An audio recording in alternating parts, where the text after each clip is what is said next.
and fire this 1841 6-pound field cannon. How does that sound? I like the enthusiasm. It makes the cannon louder. Now, I'll tell you a little bit about the cannon to start off. First of all, it's an 1841 model gun, so it was designed before the American Civil War and would have been used throughout the war, before coming up to someplace here like Fort Mackinac. Now, does anybody want to guess as to what the 6-pound aspect is? Yeah! Paul, that's right. This thing is designed to fire a 6-pound cannonball. And with a maximum charge of 20 ounces of gunpowder, it can throw that 6-pound ball from here all the way to the shores of Rhode Island,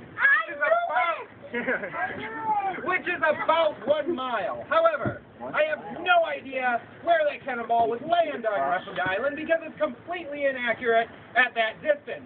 This is a smoothbore cannon. If we were trying to target something, a much better distance would be about half a mile, or right about at the end of that break wall right there.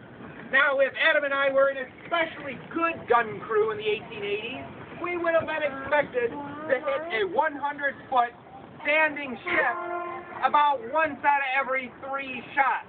So accuracy is still a relative term, even at half a mile.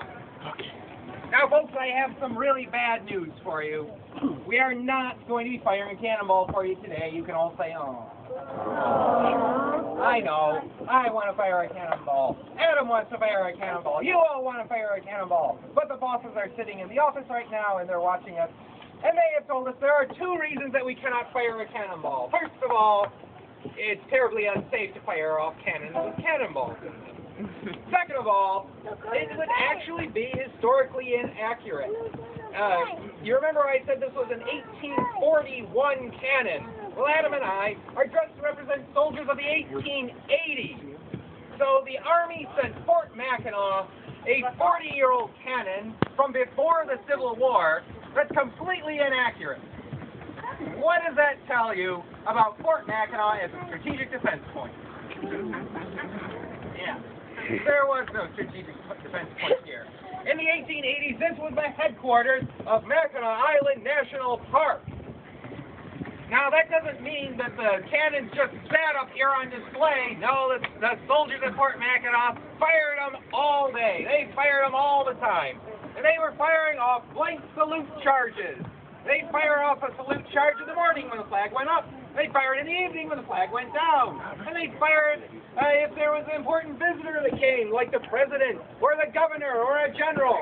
Or they'd fire it for just about anybody who climbed all the way up here to the upper gun platform to see a cannon firing. I think all you guys just climbed all the way up here, so how about it? Yeah! They're gonna fight. All right. Now, to fire off one of these blank salute charges, 2 soldiers would be dispatched to the upper gun platform. The first soldier would put a little leather patch over his thumb, just like that. Come around the back of the cannon and cover up this little punch hole. This makes sure that no air can get in through the back end of the cannon while Adam is cleaning it. It makes the process much safer. Now, the first tool that Adam is going to use to clean our cannon is called the gunner's worm, or auger. You'll run that down the barrel, give it a few twists to clean out any debris which has been building up in the cannon through our successive shots throughout the day. Now, once that he's done with that, the next tool he's going to take is very important. It's called the wet swab, essentially a large, dirty Q-tip dipped in a bucket of water and also run down the barrel. This is to extinguish any sparks or glowing embers which are left from our previous shots. And it puts them out in 2 ways. First of all, it's wet and it should drown them out. And second of all, there we go, that pop sound with a vacuum. And by pulling out all the air in the cannon, we cause any little glowing embers to go out.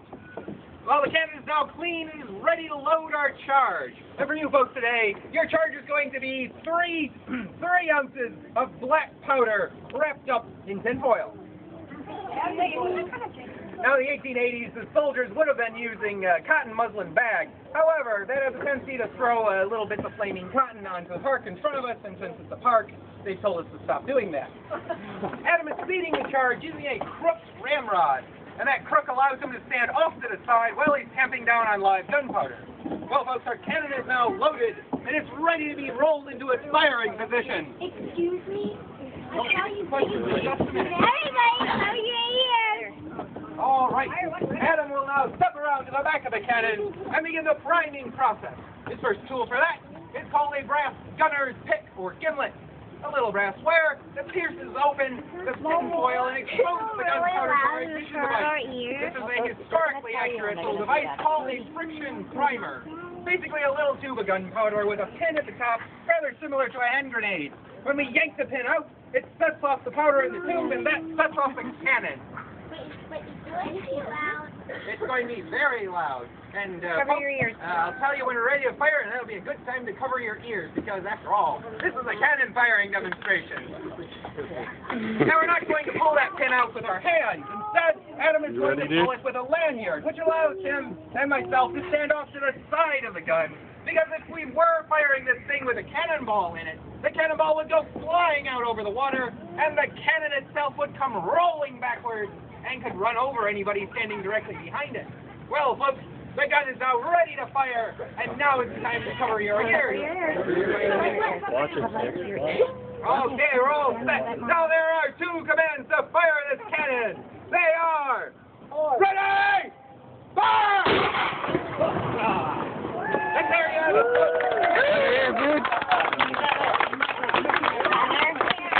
Now there are two walking tours waiting for you. Folks, right at the bottom of the stairs.